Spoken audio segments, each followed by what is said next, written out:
ఎట్లా బిడ్డలకు ఎంత పెట్టినా ప్రేమనే ఉంటుంది, మళ్ళీ ఇంకా పెట్టాలనిపిస్తుంది. ఇంకా పెట్టాలనిపిస్తుంది. ప్రేమ తరగని ప్రేమ. ఏం చేయాలి, ఏం లెక్క, ఏం లేదు తల్లి వెతుకుతుంది అది కదా. అదే అంటే ఇక్కడైనా ప్రేమకే లొంగాలి, దేనికి లొంగ. పెట్టుడు బిట్టుడు అన్నట్టు ఏముంటుంది, ప్రేమ ఉంటే చాలు. ప్రేమ ఉంటుంది. నమస్కారం అండి, నా కన్నడ పండుగ పర్వాలనికి నా యొక్క నమస్కారాలు.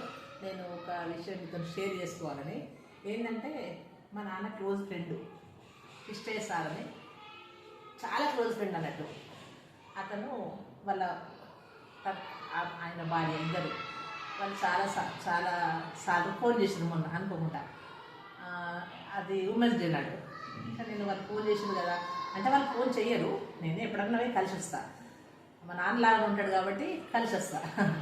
ఫోన్ చేస్తే వెళ్ళిన వాళ్ళ ప్రేమను చూసి నాకు చాలా సంతోషమైంది. అది మీతో షేర్ చేసుకోవాలని. ఎందుకంటే నాకు కొంచెం ఎక్కువ ఈ ఓల్డేజ్ వాళ్ళకు నేను ఎక్కువ కనెక్ట్ అవుతా. అంటే నేను వాళ్ళ అంటే కలిసిపోతా కాబట్టి వాళ్ళకు నేను రావాలని అప్పుడప్పుడు రామ్మ అంటున్నాను. ఇక నేను మనం ఎప్పుడైనా పిల్లల దగ్గర పోయినా పండ్లు తీసుకోవాలి, పెద్దవాళ్ళ దగ్గర పోయినా పండ్లు తీసుకోవడం అలవాటు. అలాగే కొన్ని ఫ్రూట్స్ తీసుకుని పోయినా అది మీకు చెప్పాలని. థ్యాంక్ యూ అండి. ఈరోజు ఉమెన్స్ డే నాడు మీతో నేను ఇద్దరు గవర్నమెంట్ టీచర్స్, మా నాన్న ఇతను ఇద్దరు కలిసి కొన్ని సంవత్సరాలు వర్క్ చేశారు కాబట్టి మాకు కూడా కొంచెము వాళ్ళతో అనుబంధం అన్నట్టు. ఇంకా తర్వాత మధ్యన గ్యాప్ ఎక్కువైపోయింది. తర్వాత కొన్ని సంవత్సరాల తర్వాత మళ్ళీ ఈ కృష్ణ సార్ కలిశాడు. అందుకే ఇక పాత ఇవన్నీ జ్ఞాపకం చేసుకోవడానికి అప్పుడప్పుడు పోతుంటా. ఆ అమ్మ ఎంత అంటే ఇద్దరు ఎంత అన్యోన్యంగా ఉంటారంటే చాలా అన్యోన్యంగా ఉంటారు. వాళ్ళు ప్రేమతో అయిపోయినాక అందరు ఎక్కడో ఎవరింట్లో అయినా ఇద్దరు భార్య భర్తలే మిగులుతుండ్రు. ఎందుకంటే పక్షుల్లాగా ఎగిరిపోతారు వాళ్ళు, అంతే. ఎవరి బాధ్యతలు పెళ్లి చేసినాక ఎవరైనా ఏ ఇంట్లో అయినా కంపల్సరీ ఇద్దరే ఉంటున్నారు, ఒకళ్ళు. తర్వాత భార్య భర్తలు ఫస్ట్ ఎట్లా పెళ్లి చేసుకుని రాగానే ఉంటారో మళ్ళీ తర్వాత పెళ్ళి అయిపోయినాక కూడా అట్లనే ఉంటారు. ఆమె ప్రేమతో నాకు అన్ని టిఫిన్స్ పెట్టి కాఫీ ఇచ్చి, అంటే వాళ్ళ సంతోషం అంటే ఒక ఏజ్ వచ్చినాకే ఎవరైనా ఆత్మీయులు వస్తే ఎంత హ్యాపీ అవుతారు, అంత హ్యాపీ అయినారు వాళ్ళు. ఇంకోటి ఏంటంటే అతనికి 82 దాకా ఉంటాయి, ఆమె కూడా కొంచెం 2-3 ఇయర్స్ చిన్నది. కానీ ఇద్దరు చాలా ఓల్డేజ్ అన్నట్టే. కాకపోతే ఒకరికొకరు చిన్నగా మంచిగా ప్రేమతోని అలా చూస్తుంటే ఏందో కన్నడ పండుగలాగా అనిపించింది. మా నాన్న గుర్తుకొచ్చిండు, మా మమ్మీ గుర్తుకొచ్చింది అన్నట్టు. అందుకే అప్పుడప్పుడు పోతుంటా. మా నాన్న ఇంగ్లీష్ టీచరు, ఇతను హిందీ పండితు.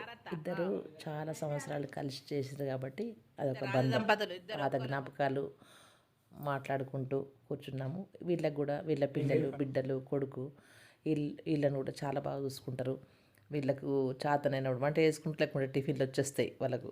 వాళ్ళ పిల్లలు టిఫిన్లు డిన్నర్లు అన్నీ తీసుకొచ్చిస్తారు. కాకపోతే ఈ రోజుల్లో ఎట్లుంటుందంటే ఎవరంతలా వాళ్ళే ఉంటుండ్రు. ఒకళ్ళ దగ్గర ఉండడం అనేది ఈ కాలం లేదు. ఎందుకంటే ఫ్రీడమ్, ఎవరికైనా ఫ్రీడమ్ కావాలి. ఎవరంతలా వాళ్ళు ఉంటేనే బాగుంటుంది. దూరం ఉండి మంచిగా ఉండాలని ఈ మధ్యన చాలా ఇంట్లో అలా జరుగుతుంది. పిల్లలు ఎంత మంచి చూసుకున్నా కూడా కొంచెం వాళ్ళది వాళ్ళు ప్రైవసీ కావాలనుకుంటున్నారు పెద్దలు, అందుకోసము చూసుకుంటుండ్రు. ఇంకోటి ఏంటంటే నేను ఇది జీరా అది సోడా తీసుకెళ్ళిన చెరొకటి, స్ప్రైట్ కంటే బెట్ అని పండ్లు తీసుకెళ్ళిన, అది తాగినరు, హ్యాపీ అయినరు కదా.